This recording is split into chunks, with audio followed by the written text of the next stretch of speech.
Simple question. How can I help? In the days ahead, they'll be asking everyone what they can do. Individuals, corporations, NGOs, and institutions.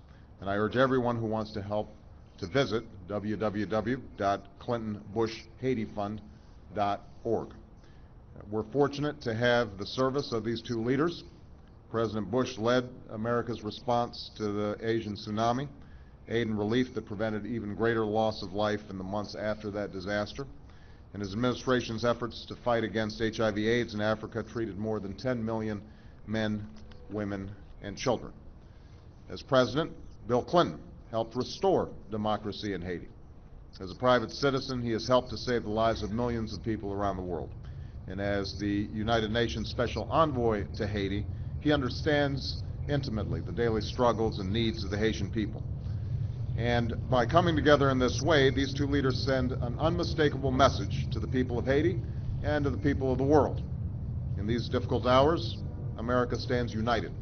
We stand united with the people of Haiti, who have shown such incredible resilience, and we will help them to recover and to rebuild. You know, yesterday we witnessed a small but remarkable display of that determination. Some of you may have seen it. Haitians, with little more than the clothes on their back, marched peacefully through a ruined neighborhood. And despite all their loss and all their suffering, they sang songs of faith and songs of hope. And these are the people we're called upon to help. Those are the hopes that we're committed to answering. That's why the three of us are standing together today. And with that, I would invite each president to say a few words. I'm going to start with President Bush. I join President Obama in expressing my sympathy for the people of Haiti. I commend the President for his swift and timely response to the disaster. I am so pleased to answer the call to work alongside President Clinton to mobilize the compassion of the American people. Like most Americans, Laura and I have been following the television coverage from Haiti.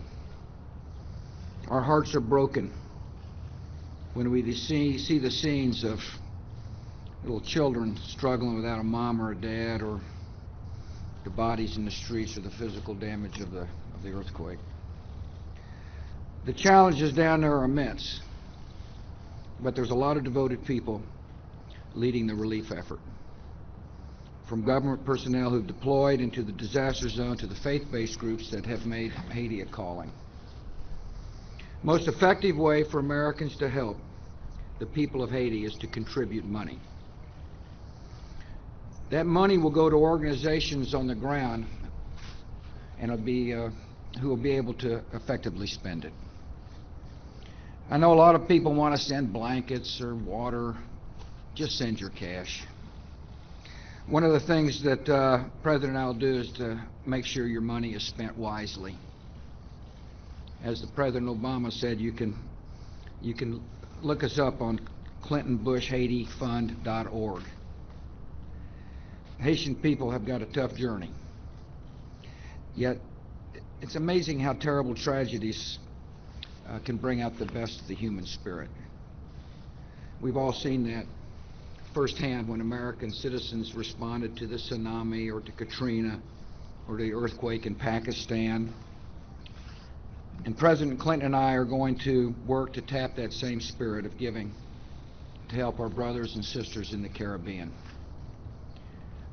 Toward the end of my presidency, Laura made a trip down to Haiti to look at the emergency plan for AIDS relief programs down there.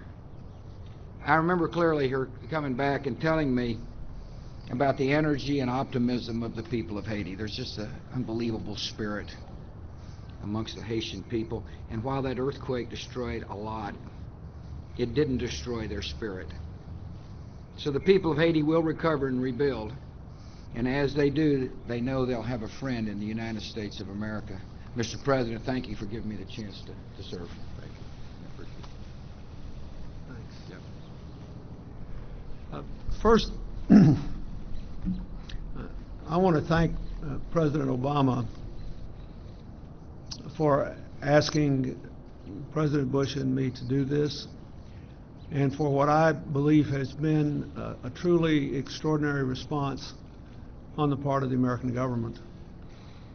Because I've been working down there for nearly a year as the UN Special Envoy, I've been in constant touch with our people through the UN on the ground, and you know we lost a lot of our people there, the largest loss of life in the history of the United Nations on a single day.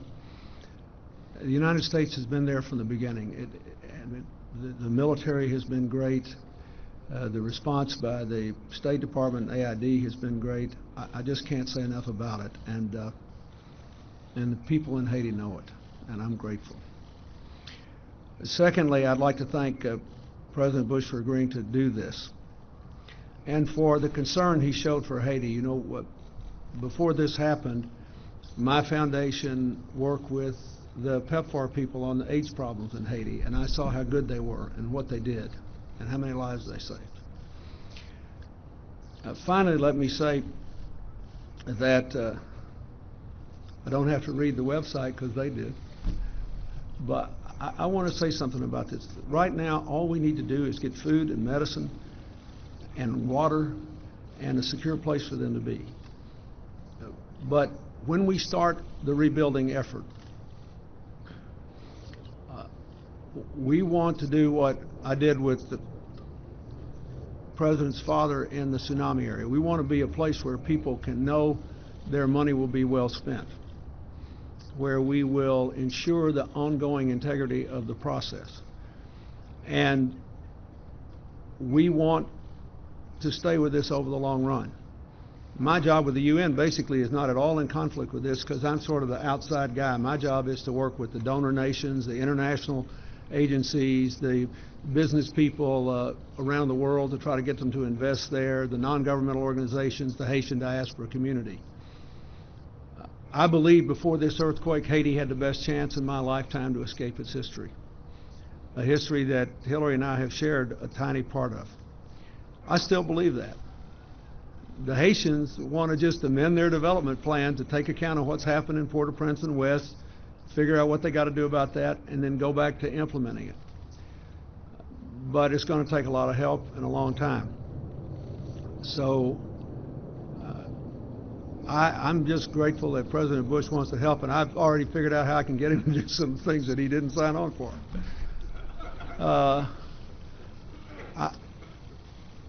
Again, I have no words to say of what I feel. I was in those hotels that collapsed. I had meals with people who are dead. The cathedral church that Hillary and I sat in 34 years ago is a total rubble. But what these men have said is true. It is still one of the most remarkable, unique places I have ever been. And they can escape their history and build a better future if we do our part. And President Obama, thank you for giving us a chance to do a little of that. Thank you. Well, these gentlemen are going to do an extraordinary job, but really what they're going to be doing is just tapping into the incredible generosity, the ingenuity, the can-do spirit of the American people in helping our neighbors in need. So I want to thank each of them, not only for being here today, but what I know is going to be an extraordinary effort. I want to make sure that everybody got that website one more time. Obviously, we're just standing it up, but it will immediately give people a means to contact our offices, www.clintonbushhaitiFund.org. And I just want to amplify one thing that was said. We were talking in the back. In any extraordinary catastrophe like this, the first several weeks are just going to involve getting immediate relief on the ground. And there are going to be some tough days over the next several days. People are still trying to figure out how to organize themselves. There's going to be fear, anxiety, a sense of desperation in some cases. I've been in contact with President Preval. I've been talking to the folks on the ground. We are going to be making slow and steady progress, and the key now is to for everybody in Haiti to understand that there is going to be sustained help on the way. But what these gentlemen are going to be able to do is, when the news media starts seeing its attention drift to other things, but there's still enormous needs on the ground. These two gentlemen of extraordinary stature, I think, are going to be able to help ensure that these efforts are sustained. And that's why it's so important, and that's why I'm so grateful that they agreed to do it. Thank you, gentlemen. Thank you. Will any of you travel to Haiti soon?